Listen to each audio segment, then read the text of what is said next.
Hi all, welcome back to another new video. இந்த வீடியோவில் என்னுடைய morning to evening study blog தான் share பண்ணியிருக்கேன்.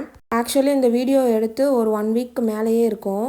இந்த 1 வீக்கில் நிறைய இன்சிடென்ட் நடந்துருச்சு. என்னுடைய ஷார்ட்ஸ்லாம் பார்த்துருந்தா உங்களுக்கு கண்டிப்பாக தெரிஞ்சிருக்கும். நிறைய பேர் ஏன் முன்னாடி மாதிரி வீடியோ போடுறதில்ல, உங்கள் வீடியோ ரொம்ப மிஸ் பண்ணுறேன்னுலாம் சொல்லியிருந்தீங்க. அது எல்லாத்துக்குமே ஒரே ரீசன் என்னுடைய ஹெல்த் இஷ்யூஸ் தான். ஒரு ஃபியூ டேஸ் பேக் எனக்கு பேபி மூமெண்ட்ஸ் அவ்வளோவா ஃபீல் ஆகலைன்னு சொல்லி திடீர்னு ஹாஸ்பிட்டல் போய் செக் பண்ணி ஸ்கேனு அது இதுன்னு அலைஞ்சதில் சுத்தமாக என்னால் படிக்கவும் முடியல, வீடியோ எடுக்கணும்னு தோணவும் இல்லை. அதனால தான் நிறைய பேர் கேட்குறாங்கன்றதுனால தான் ஷார்ட்ஸில் நான் அதை ஷேர் பண்ணியிருந்தேன். பிளட் லெவல் கம்மியாக இருக்குன்னு சொல்லி அதுக்கும் இன்ஜெக்ஷன்லாம் போட்டு பேபி எல்லாமே இப்போ நல்லா இருக்காங்க, நானுமே நல்லா இருக்கேன். இந்த இன்சிடெண்ட் நடந்ததுக்கப்புறம் நான் ரொம்பவே பயந்துட்டேன்னே சொல்லலாம். இதுக்கப்புறம் எனக்கு உட்காந்து ஸ்ட்ரெஸ் எடுத்து படிக்கணுமான்னு யோசிச்சாலே கொஞ்சம் பயமாக தான் இருக்குது. இப்போதைக்கு என்னுடைய ஹெல்த் தான் ஃபஸ்ட் ப்ரையாரிட்டி. அதுக்கப்புறம் எக்ஸாம் கூட திரும்பி வரும், நம்ம ஃபஸ்ட்டு ஹெல்த்தை பார்ப்போன்ற முடிவில் தான் நான் இப்போ இருக்கேன். என்னால் முடிஞ்ச அளவுக்கு மட்டும்தான் ரொம்ப ரொம்ப கம்மியான நேரம் மட்டும்தான் படிக்கிறேனே. என்ன ஆக போகுதுன்னு எனக்கும் தெரியல.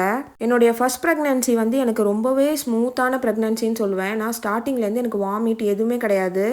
லாஸ்ட்டாக என்னுடைய டெலிவரி வரைக்குமே நான் ரொம்ப ஆக்டிவாக இருந்தேன். பட் இந்த டைம் அதுக்கு அப்படியே டோட்டல் ஆப்போசிட்டு. ஃபஸ்ட் ட்ரைமஸ்டர் ஃபுல்லாகவே எனக்கு வாமிட்டு, தலை சுத்தல், எந்திரிச்சு கூட உட்கார முடியாத அளவுக்கு ரொம்ப கஷ்டப்பட்டேன். நடுவில் அந்த செகண்ட் ட்ரைமஸ்டர் கொஞ்சம் பெட்டராக ஃபீல் பண்ணேன். இப்போ தேர்ட் ட்ரைமஸ்டர் சொல்லவே வேணாம், ரொம்ப ரொம்ப கஷ்டமாக இருக்குது.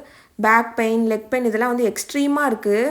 இந்த தேர்ட் ட்ரைமஸ்டர்லேயே 2 தடவை பிளட் கம்மியாக இருக்குதுன்னு இன்ஜெக்ஷன் போட்டாச்சு. இதுக்கு நடுவில் எனக்கு ஃபைனல் செமஸ்டர் எக்ஸாமும் இருந்தது. ஸோ என்னுடைய செம் எக்ஸாமு, அதுக்கப்புறம் குரூப் 4க்கு ப்ரிப்பேர் பண்ணுறது, என்னுடைய ஹெல்த் ரொம்ப எனக்கு சப்போர்ட் பண்ணாமல் நான் ரொம்பவே ஸ்ட்ரெஸ் ஆகிட்டேன். அதனால தான் எங்கள் வீட்லேயுமே சொன்னாங்க, உன்னால் எக்ஸாம் எழுத முடியலனாலும் பரவாயில்ல, நீ ரொம்ப ஸ்ட்ரெஸ் எடுத்துக்காத, உன்னால் முடிஞ்சால் எழுது, இல்லைனா நெக்ஸ்ட் டைம் பார்த்துக்கலாம் அப்படின்னு சொன்னாங்க. நானுமே என்னுடைய மைண்டை நல்லா ப்ரிப்பேர் பண்ணிட்டேன். எது நடந்தாலும் பாசிட்டிவாக எடுத்துக்கணும். இன்கேஸ் நம்மளால் எக்ஸாம் எழுத முடியாமல் முன்னாடியே டெலிவரி ஆனாலும் பார்த்துக்கலாம், நெக்ஸ்ட் டைம் எழுதிக்கலாம், இன்னும் நமக்கு நிறையா டைம் இருக்குன்னு சொல்லி என்னுடைய மைண்டை நான் இப்போயே ஃபிக்ஸ் பண்ணிட்டேன். நான் இப்போ படிச்சுட்டு இருக்க இந்த புக் வந்து சந்தோஷ்மணி அகாடமியோடைய பொது தமிழ் புக்கு தான். ரீசெண்டாக 2 months பேக் இந்த புக் வந்து நியூவாக ரிலீஸ் பண்ணியிருந்தாங்க.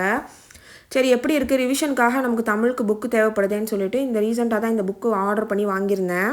எப்படி இருக்குன்னு படித்து யூஸ் பண்ணி பார்த்துட்டு அதுக்கப்புறமா நம்ம ரிவ்யூ சொல்லலான்னு சொல்லிட்டு தான் இப்போ இந்த புக்கை ரீசெண்ட் டேஸாக நான் யூஸ் பண்ணிகிட்ருக்கேன். லாஸ்ட் மினிட்ல புக் கலெக்ட் பண்ணி படிக்க முடியாதுன்றவங்க இந்த புக் வாங்கி யூஸ் பண்ணலாம். ஓல்டு புக், நியூ புக், சிறப்பு தமிழ் எல்லாமே கம்பைன் பண்ணி கொடுத்துருக்கிறதுனால ரிவிஷனுக்கு ரொம்பவே ஈஸியாக இருக்குது. கொஞ்சம் நேரம் தான் படிச்சிருப்பேன். அதுக்கப்புறம் வெளியே வந்து பார்த்தா ஃபுல்லாக மழை வர மாதிரி இருட்டிகிட்டு இருந்தது. இப்போ சம்மர் சீசன் மாதிரியே தெரியல, அடிக்கடி மழை பெய்யுது.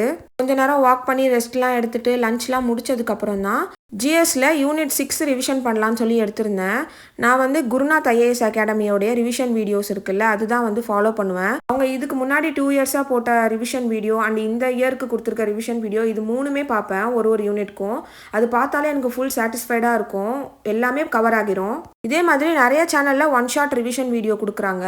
அதில் நீங்கள் வேறு ஏதாவது சேனல் ஃபாலோ பண்ணி அதில் ஃபுல்லாகவே கவர் ஆகிற மாதிரி இருந்தால் என்ன சேனல்ன்றத கமெண்ட்டில் சொல்லுங்கள், மற்றவங்களுக்கும் அது யூஸ்ஃபுல்லாக இருக்கும். இப்போ நான் யூஸ் பண்ணிகிட்டு இருக்க புக் வந்து சுறா புக்கு.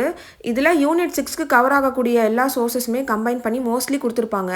எனக்கு யூனிட் 6க்கு என்ன படிக்கணும்னு ஃபஸ்ட்டு ஐடியா இல்லாதப்போ நான் இந்த புக்கு யூஸ் பண்ணி தான் படித்தேன்.